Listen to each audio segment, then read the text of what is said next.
If you had H.G. Wells's time machine, maybe you could understand how history really works. If an apparently pivotal person had never lived, Paul the Apostle or Peter the Great or Pythagoras, how different would the world really be? What if the scientific tradition of the ancient Ionian Greeks had prospered and flourished? It would have required many social factors of the time to have been different, including the common feeling that slavery was right and natural. But what if that light that had dawned on the Eastern Mediterranean some 2,500 years ago had not flickered out? What if the scientific method and experiment had been vigorously pursued 2,000 years before the Industrial Revolution, our Industrial Revolution? What if the power of this new mode of thought, the scientific method, had been generally appreciated? I think we might have saved 10 or 20 centuries. Perhaps the contributions that Leonardo made would have been made 1,000 years earlier, and the contributions of Einstein 500 years ago. Not that it would have been those people who would have made those contributions, because they live only in our timeline. If the Ionians had won, we might by now, I think, be going to the stars. We might at this moment have the first survey ships returning with astonishing results from Alpha Centauri and Barnard Star, Sirius and Tau Ceti. There would now be great fleets of interstellar transports being constructed in Earth orbit, small unmanned survey ships, liners for immigrants, perhaps, great trading ships to ply the spaces between the stars. On all these ships, there would be symbols and inscriptions on the sides. The inscriptions, if we look closely, would be written in Greek. The symbol, perhaps, would be the dodecahedron, and the inscription on the sides of the ships to the stars, something like Starship Theodorus of the planet Earth. If you were a really ambitious time traveler, you might not dally with human history or even pause to examine the evolution of life on Earth. Instead, you would journey back to witness the origin of our solar system from the gas and dust between the stars. 5 billion years ago, an interstellar cloud was collapsing to form our solar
cast two shadows.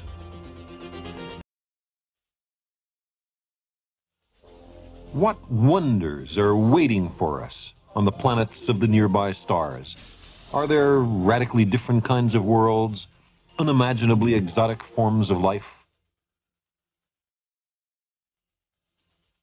Perhaps in another century or two, when our solar system is all explored, we will also have put our own planet in order. Then we will set sail for the stars and the beckoning worlds around them. In that day, our machines and our descendants, approaching the speed of light, will skim the light years, leaping ahead through time, seeking new worlds. Einstein has shown us that it's possible. We will journey simultaneously to distant planets and to the far future. Some worlds, like this one, will look out onto a vast gaseous nebula, the remains of a star that once was and is no longer. In all those skies, rich and distant and exotic constellations, there may be a faint yellow star, perhaps barely visible to the naked eye, perhaps seen only through the telescope. The home star of a fleet of interstellar transports exploring this tiny region of the great Milky Way galaxy. The themes of space and time are intertwined.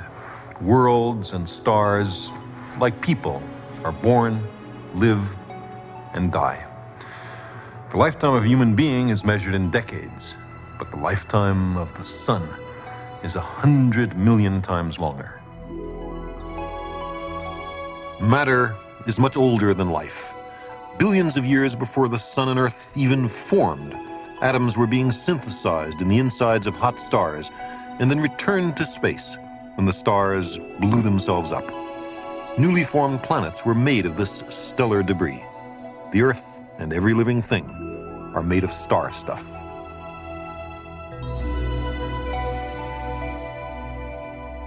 But how slowly, in our human perspective, life evolved from the molecules of the early oceans to the first bacteria. The reason evolution is not immediately obvious to everybody is because it moves so slowly and takes so long. How can creatures who live for only 70 years detect events that take 70 million years to unfold, or 4 billion?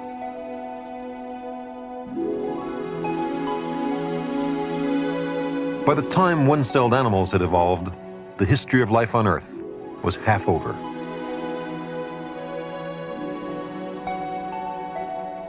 Not very far along to us, you might think, but by now, almost all the basic chemistry of life had been established.